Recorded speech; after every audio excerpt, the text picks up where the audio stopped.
Hello, followers of the 4-Year Journey. I hope you're doing well. This is Bob Lucas here on December the 15th, 2021. Essentially 3 years, almost to the day, on the anniversary of the last 4-year cycle ending and the beginning of this current 4-year cycle. Firstly, I want to apologize. Really feeling under the weather this week, not feeling up to a long, detailed video. And also, I'm looking to take my annual break here at the end of the year and go offline for a couple of weeks. So I thought better to get something out than nothing. It's been a couple of months since the last video. So this will be a pretty short video in general, and I'm not going to get into too much depth. To be perfectly honest, nothing substantial has changed in my outlook overall. There are some areas where there's possibly some concern, but as an active hodler, as somebody who's looking to capitalize over a very long time period, most of that really falls under the category of noise and playing to somebody's fears and reading into charts where maybe they're just impatient or concerned with where they stand currently with their positions. So let's go into a couple of some ideas here that I have regarding this current 4-year cycle. Of course, beginning with just where we stand in the cycle. So from a monthly, let's go to a monthly. From a monthly perspective, here we are 3 years ago, December of 2018. We finally bottomed out after a 1-year decline, almost to the peak. 4 years ago, the peak in December of 17, and 3 years ago, the bottom. So it was a perfect 1-year bear market that really set the scene for this current 4-year cycle. The next 4-year cycle low is due here at the end of 2022. So basically a year from now, give or take a couple of months on either end of that cycles. That's an average. Of course, they can go by a good 10% on either side of an expected cycle low. This is the only point in my analysis that really matters the most. And I think people always get hung up on where the top is going to be and where it falls. And if it doesn't fall exactly or near where somebody may expect it, or where I expected maybe 2 or 3 years ago, they begin to lose confidence in general with their overall positioning and their overall thesis. The top in a cycle can occur almost anywhere, and it depends mostly on the longer term trend. So when you have a longer term uptrend like we have here for Bitcoin over the 10 years, a secular bull market uptrend, typically you'll find the top will occur much, much closer to the next low. And that allows for a lot of time in a rising portion. So in a powerful secular bull market uptrend, the top in the 4-year cycle is going to likely occur around three years in, maybe even deeper into the 4-year cycle. And when I began this series, again, 3 years ago, the first video I believe was recorded on December the 8th, 2018. I essentially said around the 3-year mark, around exactly where we are today, that's typically where we should at least expect the area for the top in the bull market. And it hasn't come as of yet. It looks as if that top in this bull market is now pushed into 2022 and looking like Q1 is probably not even enough time. Maybe it's Q2. And that's perfectly fine from a cycle perspective. It's really the low, again, that's going to matter. But what it does do is the longer or the deeper we push into the cycle, then the shorter, in theory, the duration of the next real bear market will be. Although, that's also somewhat insignificant. We've had already a number of 50% or 45% or more retracements within this rising portion of the 4-year cycle. The volatility is just there in Bitcoin, and I feel generally based on comments and what I read out there that most people still haven't fully embraced the volatility profile that we see in Bitcoin, and we have seen really since inception. When you have an asset class that has the ability to triple and quadruple in just a few months' time, as you can see in 2017, back in 13, even to start this 4-year cycle, and of course a year ago with that run from 10,000 to 60,000, anything that has the ability or the profile of being able to make a move like that also comes with, to the downside, tremendous amount of downside risk and possibility at any given time. And again, if you can't embrace that in your positioning, and that's why I always say your position size matters in an asset class with this type of volatility. If you can't hold your position through the swings and through that volatility, then you're not going to be able to get to the end of the cycle and realize those gains. And I mentioned that almost in every single video since the inception. And I've always talked about the prize in this cycle being in this sort of quadrant up in this area around this time period, granted, and much higher than where we are today. And that leads to the next sort of natural question: are we going to get there? Because when I asked on Twitter, I think it was on Monday or earlier, late last week, do you have any questions for the next video? What's the type of question you'd like me to address? And it really was interesting that the vast majority of the questions that were asked were essentially, have we topped? Was it a double topped? This is a bear market. A lot of them were just pure statements that this was a bear market. How low can it go? All of the very negative elements and all the very negative questions, and almost very, very few questions on how high can we go? How far are we going to go on the upside? So sentiment is very important in cycles, and I've noticed a tremendous shift in sentiment. Almost really not as bearish, but really just as bearish as it was in March 2020 when it recovered, and certainly getting close to the sentiment levels that we had seen in the bull market period, the bear market period of 2018. So from a contrarian sort of standpoint, I like that. That's sort of music to my ears.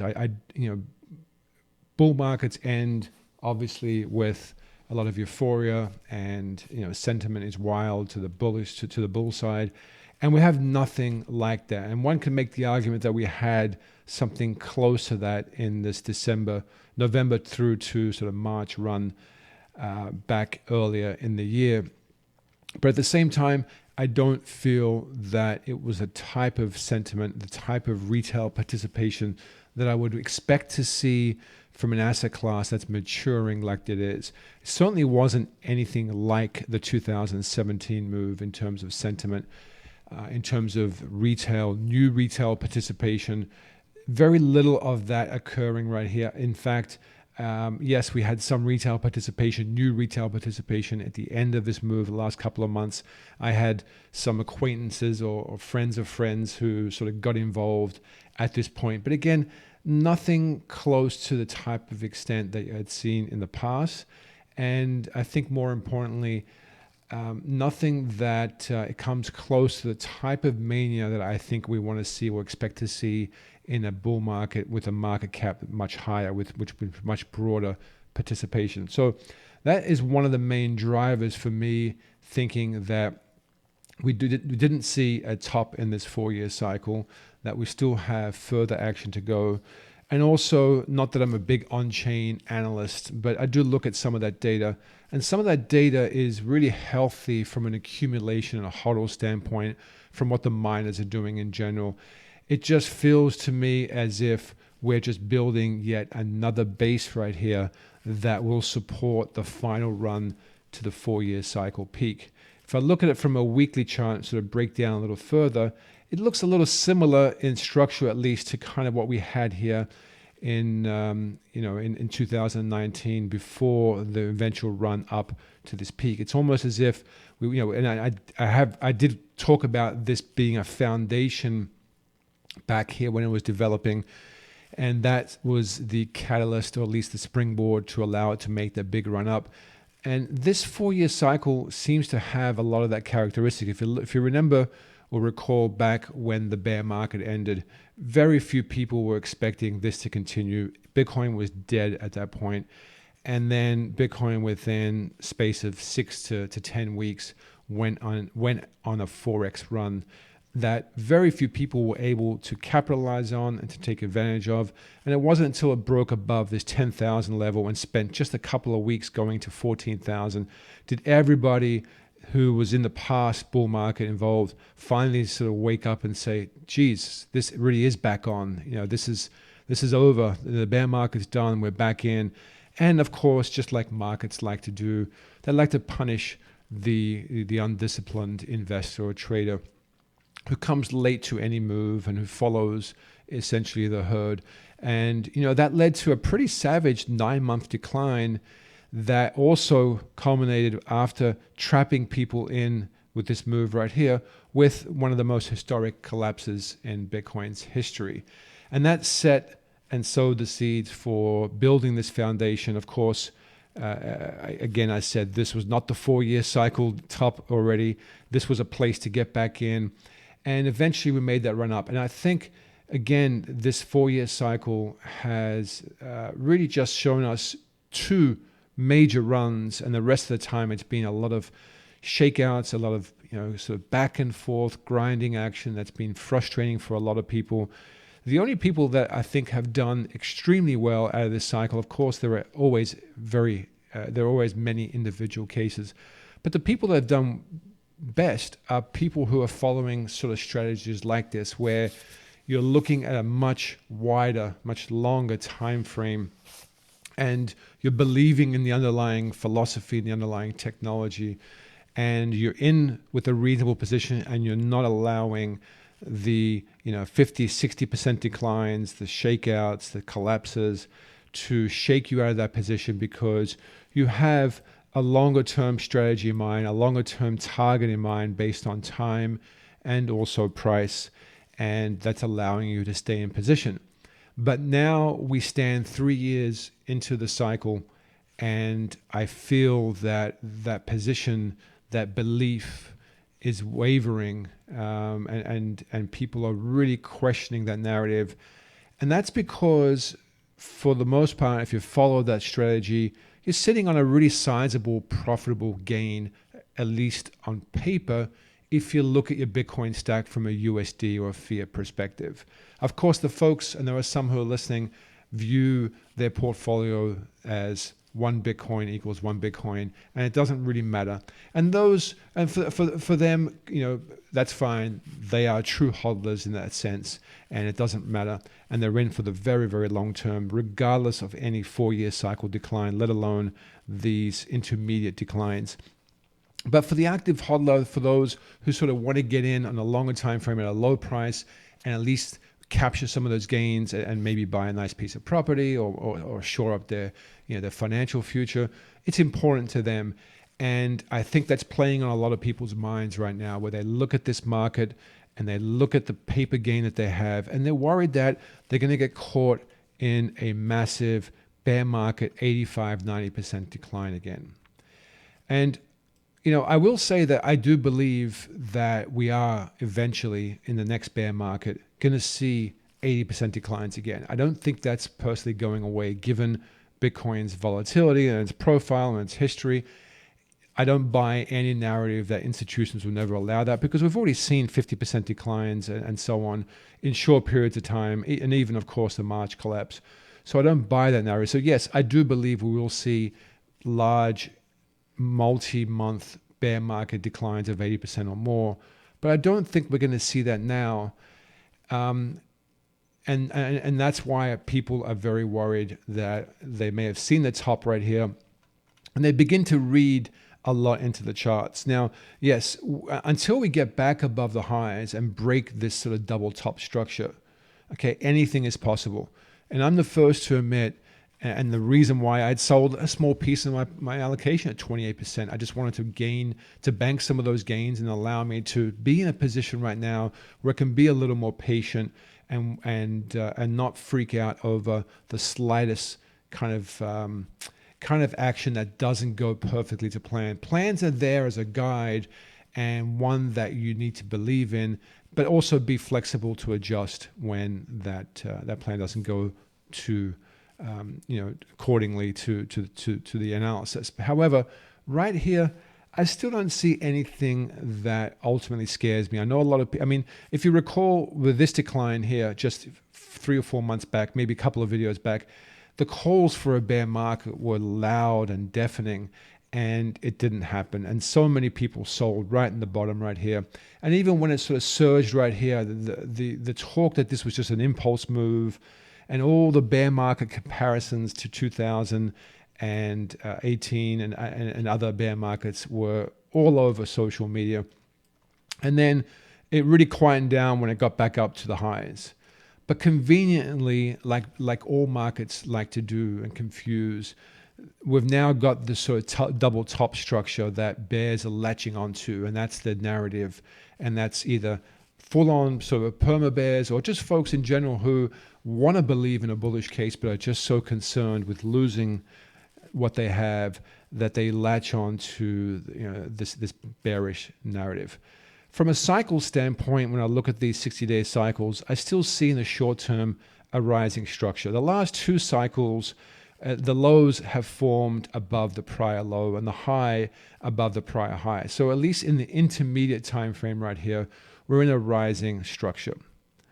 And more recently, just 4 or 5 weeks ago, even though, yes, it looks like a double top, we still had an all-time high, even on a closing basis. On a closing basis, we even exceeded the wick from back here in April. So I don't see a reason for panic. The only thing that sort of concerns is the fact that we didn't see a blow-off top sooner. But again, every cycle is different, whether it's on a 60-day cycle or a 1-year cycle or a 4-year cycle. Every cycle is different. And when you're so fixated on like the prior cycle, for example, that did something like when it broke all-time highs, went on a straight run to the top, when you're fixated on the market having to perform in a very similar way, then when it doesn't, you begin to assume the worst in general. And I think a lot of people are doing that right now. So for me, just to keep this really as tight and as short as possible from an analysis standpoint, until we get below the September lows, which is around the $40,000 level, I don't get worried, okay? If we get below that level, and I mean close at that level, if we close below the 40,000 level, I begin to get worried and I begin to hedge my position. So, I'll give you an example. I don't want to give any advice here, but if I had a retirement account that is not that's tax advantaged or does not have any tax reporting issues, I may sell my spot right there and buy it back if we recover that area. Okay, so there's more flexibility in that. And in something like a leveraged account or a trading account, or even a spot account that is subject to sort of tax considerations, there are other options to hedge that position, whereas it could be a short position in a futures market, as an example. My point being here is that below 40,000, I begin to get a little concerned. I get concerned that we have some type of double top structure, that was the mania peak, call it if it can qualify as a mania peak, but it was the peak of the cycle, and this was just sort of a retest of that level before rolling over. And then I would have to be prepared for a 1-year bear market to follow that point. And that bear market may not necessarily be a massive move lower. It could be a significant sort of punishing sideways move. I mean, we had something similar to this where we peaked in June and we didn't really recover, didn't really break out again and make a new high for well over a year. And in the middle of that, there was a bear market decline or a significant decline to a bottom. The path forward, there are multiple paths forwards in that case. But again, while this structure holds up, and it's certainly while this $30,000 level, I think that's a very, very important level coming off this 50% decline. If that level there at the $30,000 level was to be lost, then I would certainly be out of all my positions. I mean, I'll keep always some small position that sort of transcends the 4-year cycles in general. But I would think below the $30,000 level from a closing standpoint, let's just call it on the weekly, then there's serious trouble for this market, and the price action would then tell me that we're on our way lower. And then the downside targets, because this was a question so many people asked, so I'm going to throw it out there. The downside targets really open up to almost anything you can imagine. And call me crazy, but the downside targets really go down as far as, like I said, from a peak to trough perspective, going down 85%, is a possibility. Going down to the $10,000 level would mirror the types of declines we've seen in prior 4-year cycles. Now, we only saw a 3 to 4x extension from the prior highs in 2017. So an argument could be made in the bear market that if we topped in this area, that because we didn't see the type of extension to the bull side or the peak, that the bear extension down may not be as bad. But certainly looking down to this 19 or peak back in 2017 would be a target. Again, careful with the words I use, if we were topping for whatever reason in this area.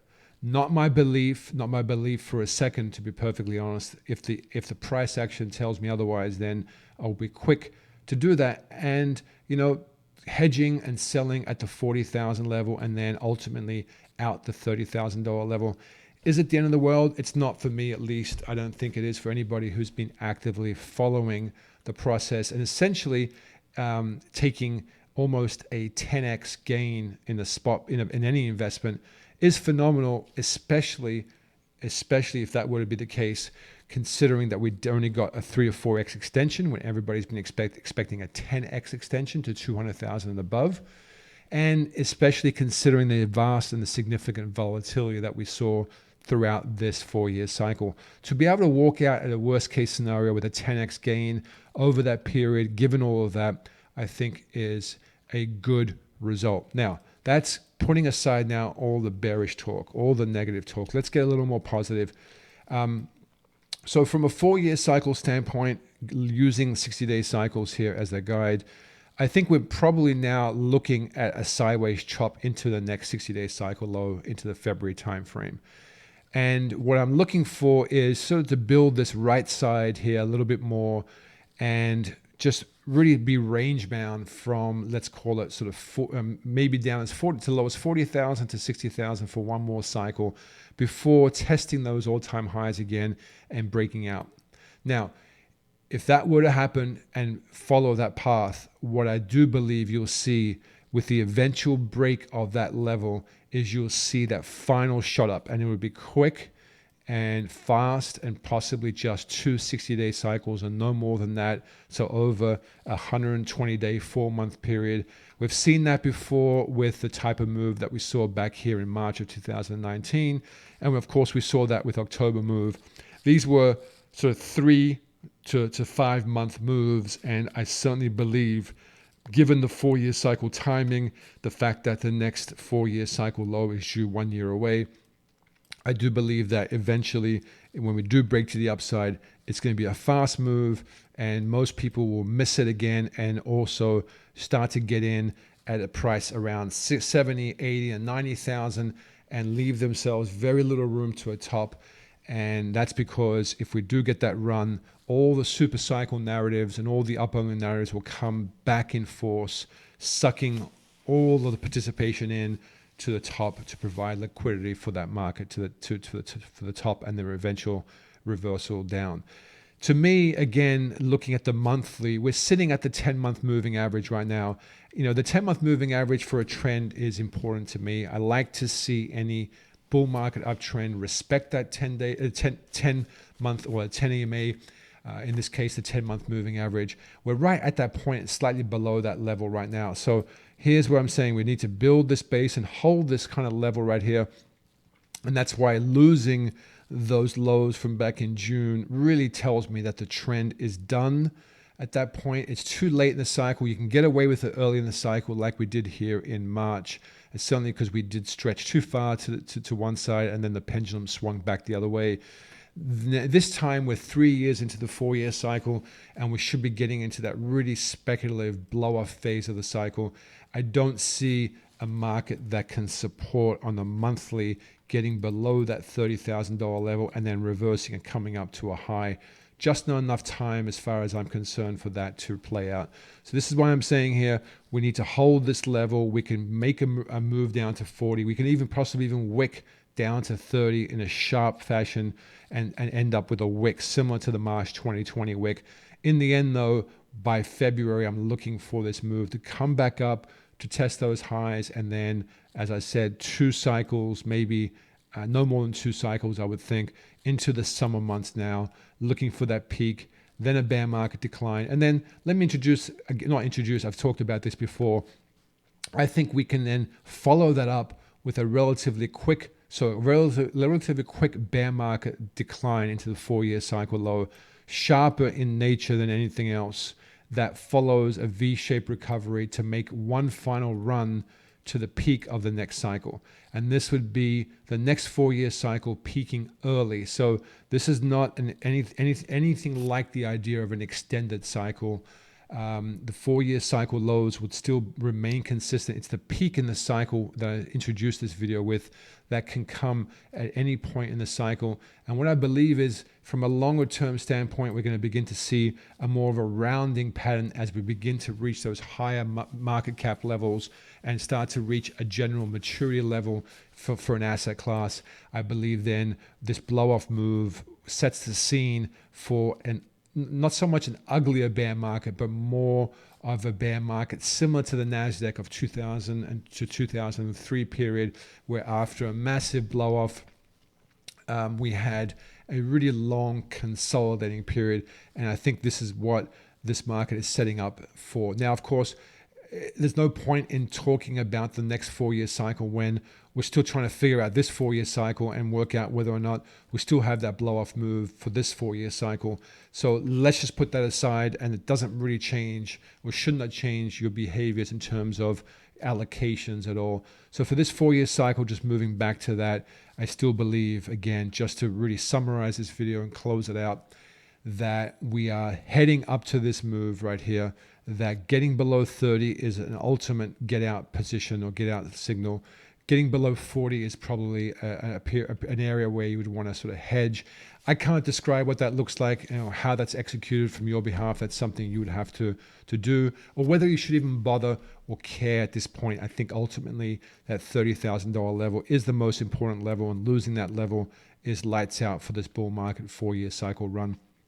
Otherwise, I just would say lean back on some of the other videos and focus on your mental state and your psychology. If you can't hold this big profitable position and this is spooking you out, I've said this before, release some of it. Take some gains. Bitcoin's at $47,000. Don't look at it and say, well, it was at 64,000 not long ago. I'm giving up so much gains.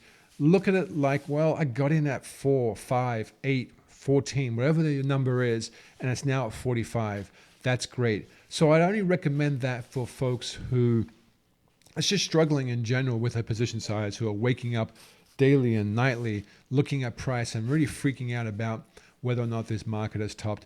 If you're in that position, you're probably just way too vested. You've got too much in the line. You're risking too much. So don't let the market force you out of position at that point, especially if we get a move down to say, 35,000 and not invalidate this monthly chart. If you're going to puke that position because you get scared for another $10,000 drop, then just start to take a little bit of profit. It's not the end of the world if it can support the market, if it can support you running up in the next 4-year cycle and keep your position, then that's ultimately what you should be doing. So I'm hoping this has helped. Again, I've done 13, 15 videos over this 4-year cycle. The message is the same. It's repetitive. It really is more about how you approach the market and the discipline that you put into this that is ultimately going to be the determining factor in your success. Looking at charts all day, if you look at a chart long enough and you have some preconceived bias coming into it, then you're going to find what you want to see and what your bias is telling you should be seeing, as opposed to just respecting the trend, respecting the cycle. At the moment, we sit at the 10-month moving average that's rising. Respect that for now, and again, adapt when that changes and the facts change, and they haven't changed just as of yet. Markets aren't supposed to be easy. Trading or holding Bitcoin essentially has never been easy. So respect that and know that that's the case, and I think you'll do well in the end. Ultimately, whatever the result from this 4-year cycle, you should do well, and you should be in a position to do well regardless. The question is just how well in the end. Thank you very much. I'll have another video out in about 2 months. All the best.